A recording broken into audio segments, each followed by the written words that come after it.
welcome to our channel. Today we're diving into the fascinating world of ancient Greco-Roman culture.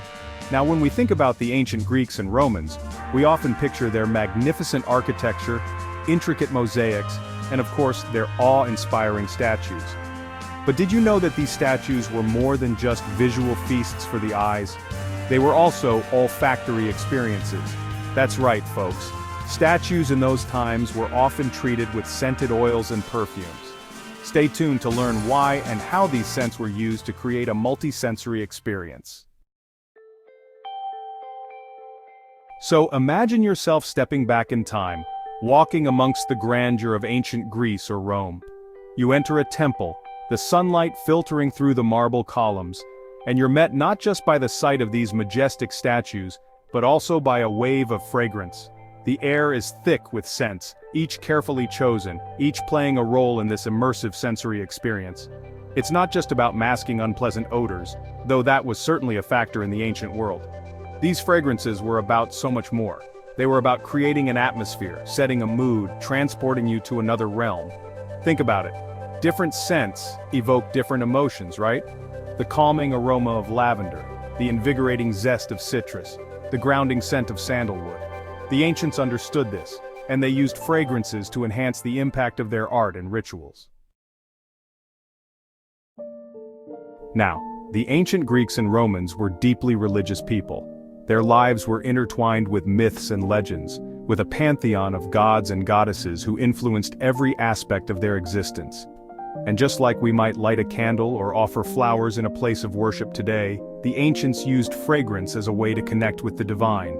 These weren't just random scents, mind you. Each fragrance was associated with specific gods or goddesses, with particular rituals and offerings. Take myrrh, for example. This resinous fragrance obtained from a thorny tree was highly prized in the ancient world. It was associated with Aphrodite, the goddess of love and beauty, but also with Hades, the god of the underworld.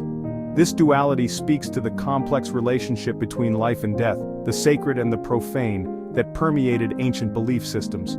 Frankincense, another precious resin, was associated with Zeus, the king of the gods. Its rich, woody aroma was thought to carry prayers up to the heavens. Today, we tend to experience art in a very visual way. We go to museums, we look at paintings and sculptures, and while we might be moved by what we see, the experience often begins and ends with our eyes. But the ancients understood that true engagement with art, with the sacred, involved all the senses. Imagine standing before a statue of Athena, the goddess of wisdom and warfare. The sculptor has captured her strength and grace in marble. But then your senses are greeted by another layer of experience. You smell the scent of olive oil, a fragrance associated with Athena and a symbol of purity and victory. Suddenly the statue isn't just an object to be observed, it's a presence you can almost feel. The scent triggers your imagination, connecting you to the myths, the beliefs, the very essence of what that statue represents. Chapter 4, Anointing the Divine, a Sacred Touch.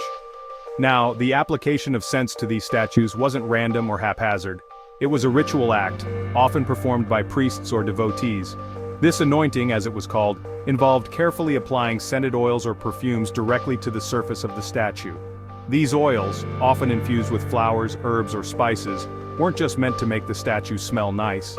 They were believed to imbue the statue with a kind of divine presence to awaken the spirit within. Think of it as a way of honoring the god or goddess represented, of acknowledging their power and seeking their favor. The act of anointing also served a practical purpose. The oils helped to protect the statue's surface, preserving it from the elements and the ravages of time. So, in a way, this act of scenting was also an act of preservation, ensuring that these works of art could continue to inspire awe and devotion for generations to come. Chapter 5. Incense, Aromatic Clouds of Mystery and Reverence. Close your eyes and imagine the interior of an ancient temple. Sunlight streams through the open roof, illuminating the dust motes. What is that otherworldly scent filling the space? It's incense, an integral part of religious ceremonies in ancient Greece and Rome. Made from fragrant woods, resins, or spices, it was burned in small braziers. The smoke would rise, enveloping the statues in an ethereal haze. The rising smoke was seen as a symbolic bridge between the earthly realm and the divine. Chapter 6. Dressed in Fragrance, the Art of Scented Garments. Imagine these statues already imbued with oils and incense adorned with fragrant fabrics. Some statues wore clothing treated with perfumes or woven with fragrant flowers. Can you imagine the olfactory symphony in these spaces? This practice honored deities appealing to all the senses. Scented garments were woven by skilled artisans using traditional techniques. Fabrics absorbed fragrances, releasing them slowly over time. The air around these statues was infused with lingering fragrances, creating an immersive sensory experience. Let's delve a little deeper into the world of ancient fragrances and explore some of the specific scents that were popular in ancient Greece and Rome. We've already touched on myrrh, but this fragrance deserves a closer look. Myrrh, as we mentioned, is a resin obtained from a particular type of tree that grows in parts of Africa and the Middle East. Harvesting myrrh is a labor-intensive process, which is part of what made it so valuable in the ancient world. The resin itself has a warm, earthy, slightly sweet aroma that's both grounding and uplifting. It's no wonder that myrrh was associated with both Aphrodite, the goddess of love and beauty, and Hades, the god of the underworld. It embodies that duality, that connection between the physical and the spiritual that fascinated the ancients. Myrrh was used in a wide range of rituals, from temple offerings to funeral rites. It was also used in perfumes and cosmetics, prized for its ability to mask odors and enhance one's natural scent. Now, if myrrh embodies the earthly and the underworld, frankincense, with its soaring aroma, represents a connection to the heavens. Like myrrh, frankincense is a resin, obtained from trees that grow in the Arabian Peninsula and parts of Africa. It has a woody, spicy, slightly citrusy scent that's both invigorating and calming.